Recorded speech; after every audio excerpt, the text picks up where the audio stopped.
The rip-offs that have ever occurred since Adam alayhi salam set foot on earth, the biggest rip-off of all is the one that is occurring in our miserable lifetime, while our scholars are eating halwa. You're going to have to forgive me tonight if my language is a little bit harsh, because I think the language up there is going to be 1,000 times harsher. 1,000 times harsher. I think that Allah's anger must be red hot, boiling hot with this ummah. So you're going to have to forgive me tonight if my language is a little bit harsh. He said, sallallahu ta'ala alayhi wa sallam, I leave behind me two things. So long as you hold on to them, you will never go astray.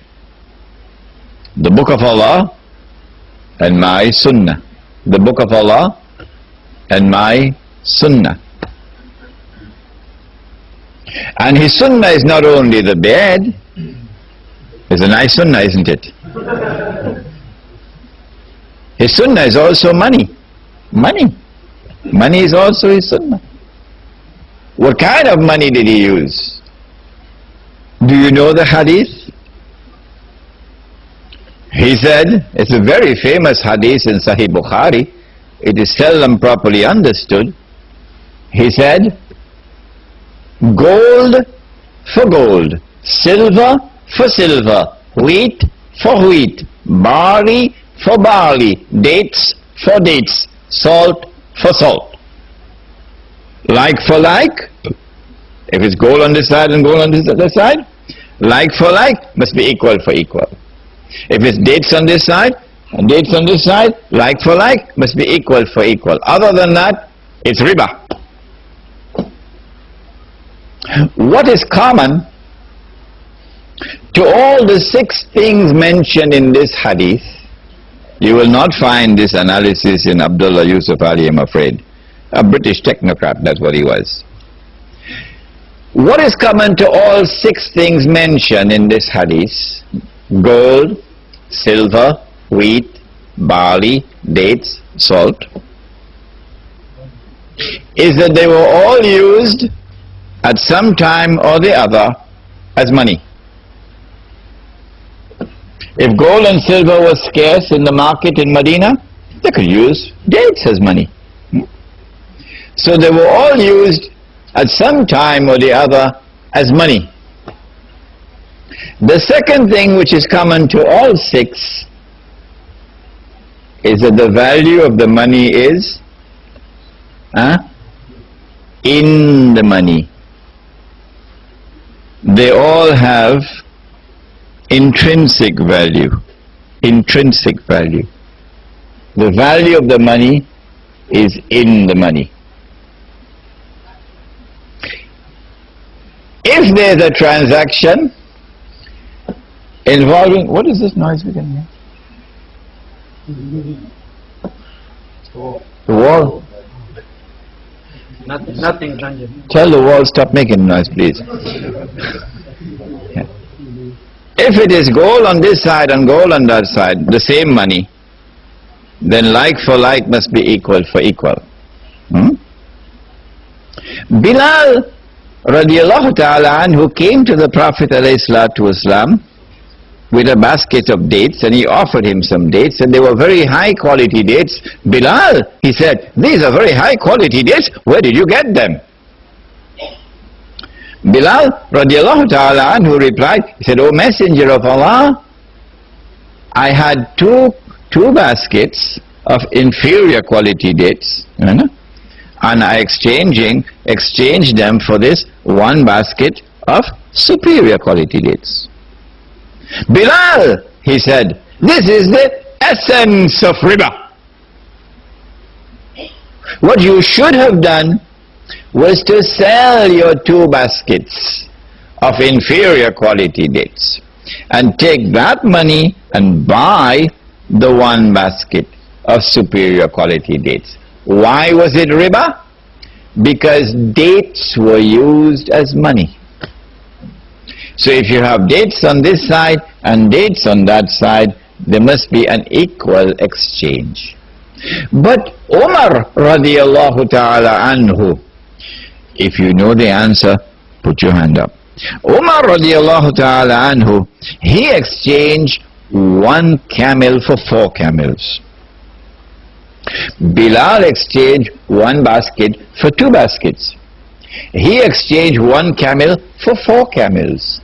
And Ali radiallahu ta'ala anhu exchanged 1 camel for 20 camels. And it was not riba. Why not? It was not included in the 6.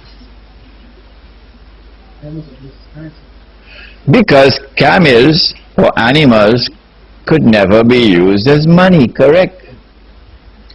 I work for the month and you give me my salary, a goat, taking the goat home. When I reach home, my wife asks, where's your salary? I said, it died on the road.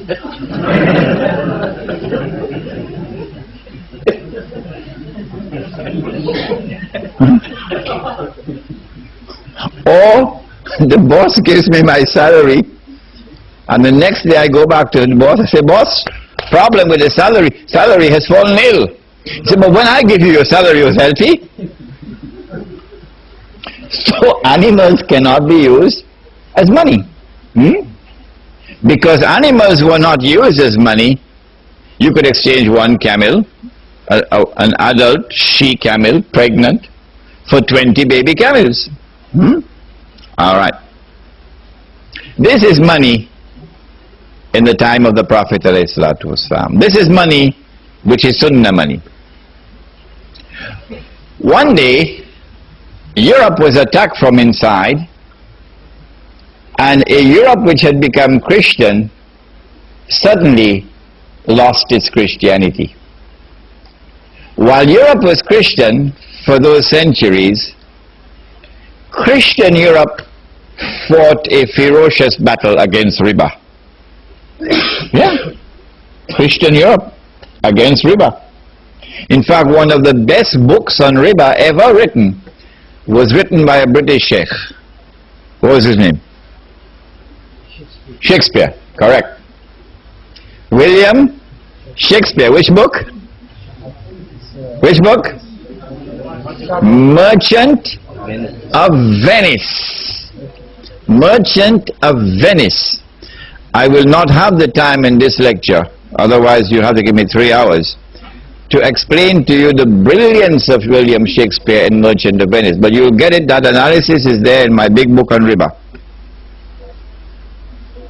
In Merchant of Venice, you will see Christian Europe in its attempt to ensure the prohibition of riba.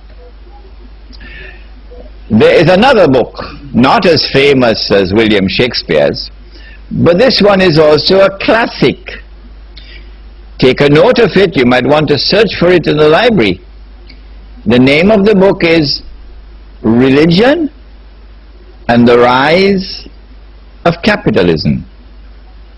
I would make this compulsory reading in Darul Uloom. Oh yes. Religion and the Rise of Capitalism by an author whose name is R.W. Tawney, T-A-W-N-E-Y.